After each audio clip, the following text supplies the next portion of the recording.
Hey everyone. Houston has been getting a lot of national attention for how we've paved the way for helping the unhoused community settle into more permanent housing. But what's the secret to doing this? And did we really solve the puzzle of helping the unhoused get back on their feet?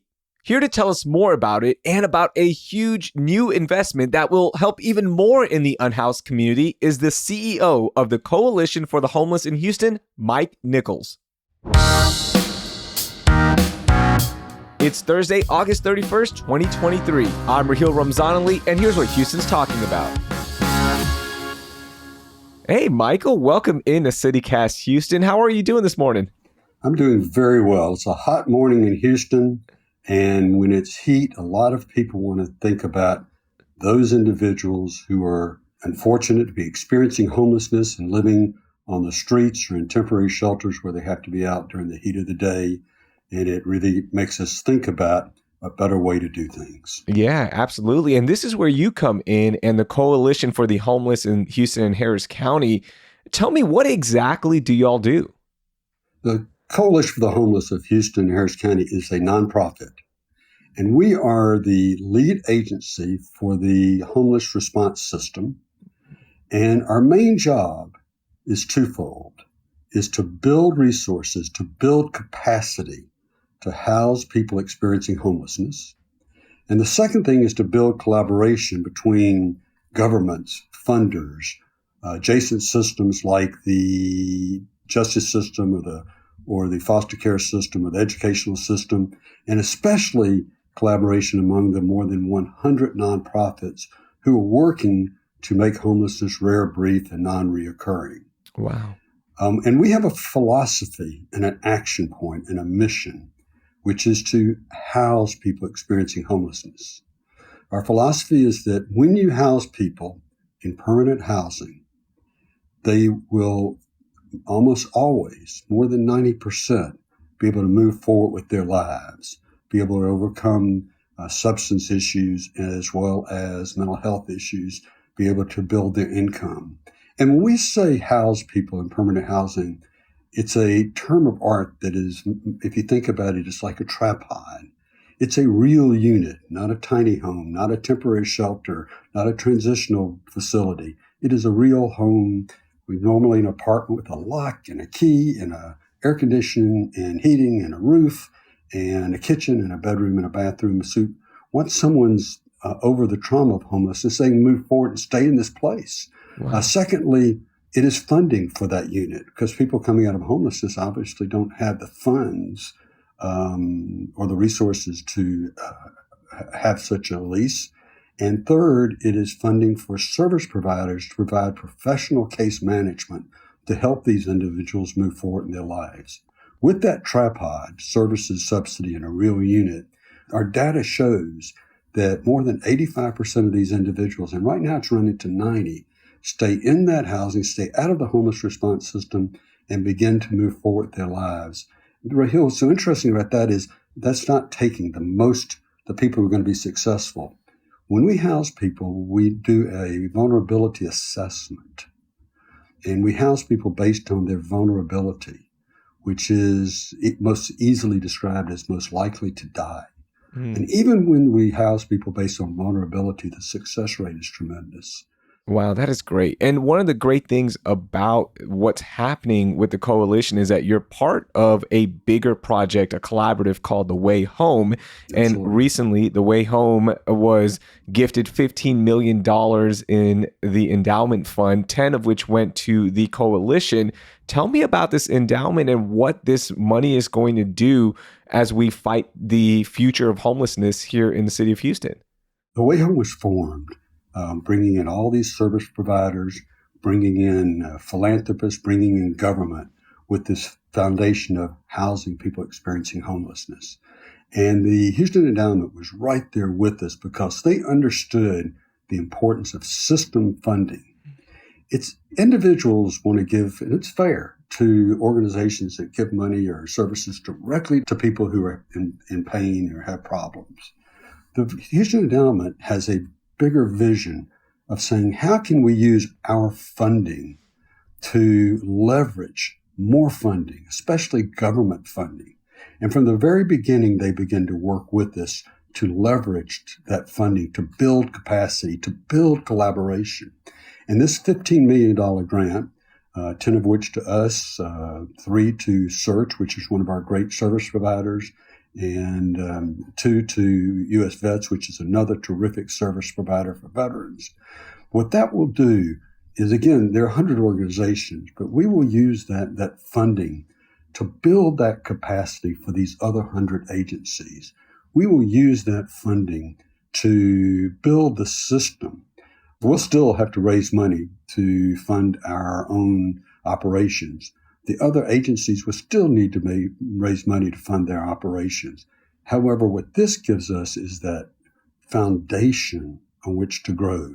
Raheel, you may not know that anti-poverty money is very difficult to spend, to use. It's highly audited, and it has some other consequences. And one is often the service provider who's giving the services has to provide the service, then bill back to either the government or the coalition. And then we have to pay them, and then we have to bill the government. Sometimes it takes 4, 5, 6 months. And again, this funding will allow us to have the ability to pay those funds and have the cash flow in such a way that we can pay our subrecipients more quickly. Wow. They can do the services. It's a really a win-win situation that has over time been difficult. Again, the one thing that Houston's done that we don't think other cities have done is found ways to use private money to leverage public money, to make it more useful, to braid it, because the public money, particularly the federal and state money, is very difficult to use and highly regulated and often have to be reimbursed. So this funding is a great thing, but it's on what the endowment has done for the last dozen years to help system thinking.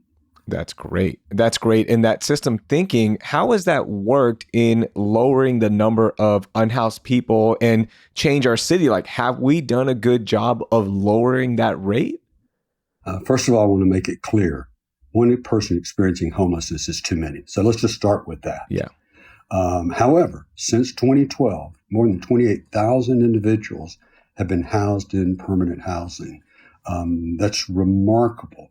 Of that, 85% have stayed there more than 2 years and had successful lives, which is really, again, very remarkable. Tonight, more than 9,000 people who had experiencing homelessness will be in permanent housing. That's, again, a real unit with a lock and a key and a lease, subsidy for the rent and services.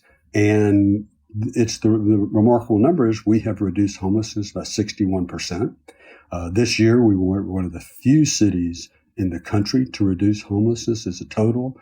And more importantly, we were actually able to significantly reduce those individuals who are living on the street. One of the things that's happened in Houston is we have a HUD-recognized program to decommission encampments. And what we found is that when you see people living in encampments, if you offer them housing, not in 6 weeks or 6 months, but offer them housing in the next few days, the answer will be yes, yes, yes. And we have been able to decommission more than 49 encampments. And again, we do the decommissioning, we do the housing, then the city or the county or Texas Department of Transportation will come in and clean up the encampments and close those encampments. And that has been successful, and again, a national recognized process that people from all over the country have come to see. We had the mayor of Los Angeles and Chicago here 2 weeks ago. But it's not enough. Let me say it clearly. It is not enough. Yeah. When people see folks living on the street, it's painful. In our last point in time count, there were about 3,000 people either living in transitional emergency shelters or on the street. It's too many. It's too many. Now, we're doing better than other folks, but we are not satisfied. And that's why the intensity stays, the need stays. And even with this great funding, there is need for additional funding. It's funny you mentioned that because we've had guests on before talking about the unhoused community here in the city of Houston, specifically from the group Food Not Bombs. And, they're involved with the unhoused community here in the city of Houston. And one of them made a claim that, we're not reporting our numbers properly. And it sounds like you're saying, like, look, even if there's one person out there, then this isn't good. One, do you agree that the numbers are off? And two, like, we still need to do a better job, right? Number one, we are a data-driven organization. When we do the point-in-time count, it is done in a very specific way. We have a paid epidemiologist who looks at our system. We do it according to the rules of HUD. It is very, very specific. And success doesn't mean we're happy. I think that's one of the things that some advocates want to say, well, you're just saying how happy you are. Yeah, we're happy because it's effective. We're happy that it's actually moving people off the streets. And Raheel, the other thing is we have a poverty problem in this country. Yeah. We have a significant poverty problem, and evictions are increasing. All of those things exist and they're real. We have a big problem with people coming out of the prison system. The whole community needs to do better. So when I see the folks from Food Not Bombs feeding folks, that's fine. That's good.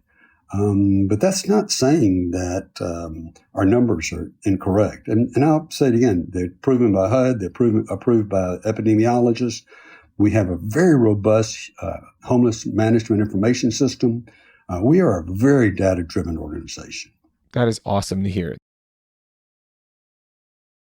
You mentioned that the mayor of LA and Chicago have come here to try to replicate what's happening in Houston and how we're tackling the issue. Why do you think other cities haven't been able to replicate what's happening here? It's difficult. Let me start with collaboration. We are very fortunate that the city of Houston and Harris County, the mayor and the council, the judge and the Harris County Commission are aligned on this issue. That's very important. In Los Angeles, there are more than 80 cities in the county of Los Angeles. It's a big, complex area. We're a big, complex area, but because of the governments and the focus and the alignment, the collaboration, it works. Same thing with the nonprofits. We are aligned on this process. We're aligned on working together. There are a few who are critical, which is fine. Criticism is fine with me, because it makes us do better. And I'm willing to take it and willing to improve and willing to change because there's a lot of things we must change. The third thing is the focus on housing. It's difficult. We do not spend much government money on emergency shelters. We don't spend much emergency money setting up tent camps. That's not what we do. We want every government dollar to go toward housing people because it's work and it's fiscally responsible. Let me add one thing that I think is very important to listeners. It costs about $18,000 a year to house somebody with the subsidy, with the case management, professional case management. That's a lot, but it's not as much as when we criminalize homelessness and put people in prison that costs $35,000 to $40,000 a year. Oh. And it's clearly a better investment than letting people stay on the street where they use tens of thousands of dollars in emergency health care and police activity. It's clearly the right fiscal decision, besides being the right moral decision. There's lots to criticize about this system, but when you dig into it, the criticism needs to be focused not on the coalition or in the numbers, needs to be focused on failed systems, justice system, educational system, foster care system, housing system, banking system. Needs to be focused on the intense poverty that's allowed in this country with no safety net. And it needs to be focused on government making funding more easily available, not so highly policed, not so difficult to braid, not so short in time. That's where the criticism ought to be allowed. That's where I want to criticize. Yeah. And again, people want to criticize the coalition. That's fine. I mean, I want to learn from what they have to say. That's good to hear. My next question for you is, how many units are available right now? If somebody approached and said, I need help, can they immediately get help? How does that work? It's a complicated formula and a complicated braiding. What's happening now is we can house people who are chronically homeless in 30 to 90 days. It's too long. We're lucky right now we have a navigation center that's run by Harmony House. That is a place that people can move from encampments in there to there as they wait for their housing. It holds about 80 people. Our goal is to be able to house people in 30 days from when they enter into the system. That goal is met for veterans. Because there's adequate funding for veterans, when a veteran presents himself, we can house that person in permanent housing within 30 days. We'd like to do it for everybody, and that is the goal. So right now, it is not immediate, but also I'll say, and this is what's difficult, the most vulnerable people get housed first. Those who've been on the street the longest, those who are disabled. When people are evicted from their apartments and they're living in their car, it's awful. It is awful. But it does take them a while to move through this system. Wow. So if a listener wants to help out somebody right now, what do they do? Do they go to the website? Who do they call? Like, how can we help out the community and at least get them in the system so then they can start getting through the system and processing and get that permanent housing? I think going to the Way Home website is the right way to start. Okay. The other thing is all of our partner agencies do assessments. The Beacon, which is a wonderful agency downtown where people experiencing homelessness can go in and get food and a bath, and they will be assessed there. Search is another great organization that has assessment. There are outreach people, more than 80 outreach people among our community that are going out doing assessments. But if you know somebody who's experiencing homeless, go to the Way Home website and ask them, have you been assessed? Let's get you assessed. And that's really the way to start the process. Final thing for you, it sounds like you've had a relationship with the Way Home and the coalition does with the Houston Endowment for a while, but I'm just curious, like, how did you receive the funds? Did you guys just apply for it? Was it because of that relationship? Because that's such an incredible thing that they did. So I'm just curious, like, how did this come about? That relationship for me goes back almost a decade personally. Wow. The coalition, as I said, has had a relationship with them going back 10 years. And they're more than just a funder. They're our partners. We talk about system funding. We talk about how to make this more effective. They want to make sure we have good governance, that we have a good board, that we're going to use this money wisely. It's part of the long, long relationship, and it's part of their real focus on system giving, again, leveraging government money. Ann Stern, who runs the endowment, wrote an op-ed that said philanthropy can't mask bad government. In that op-ed was philanthropy can push good government. And that's what the endowment does. That's what the coalition does. That's what the Way Home does. I want to add one other item, which is, you asked what people could do. We have an acronym called CARES, which is you can contribute to the coalition or to other nonprofit service agencies. You can advocate with government. We have a mayor and council's election. Talk to them about adding spending to this. It is very important that the community really involves themselves in this and also recognize how good we've done, but that we really, really want to make homelessness rare, brief, and non-reoccurring.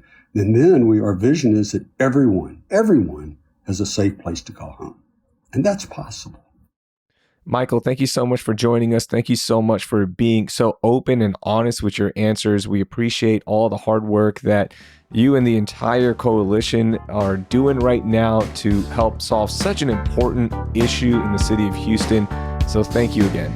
Thank you for your questions, for your interest, and for the community's interest. That was CEO Mike Nichols of the Coalition for the Homeless in Houston. You can learn more about their work and partners with a link in our show notes. Hey, we're just one day away from Labor Day weekend, and if you're looking for things to do, check out our newsletter, Hey Houston. I've dropped a link in our show notes so you can take full advantage of all the happenings for this long weekend. That will do it for today. Thank you for listening, and I hope you learned something new.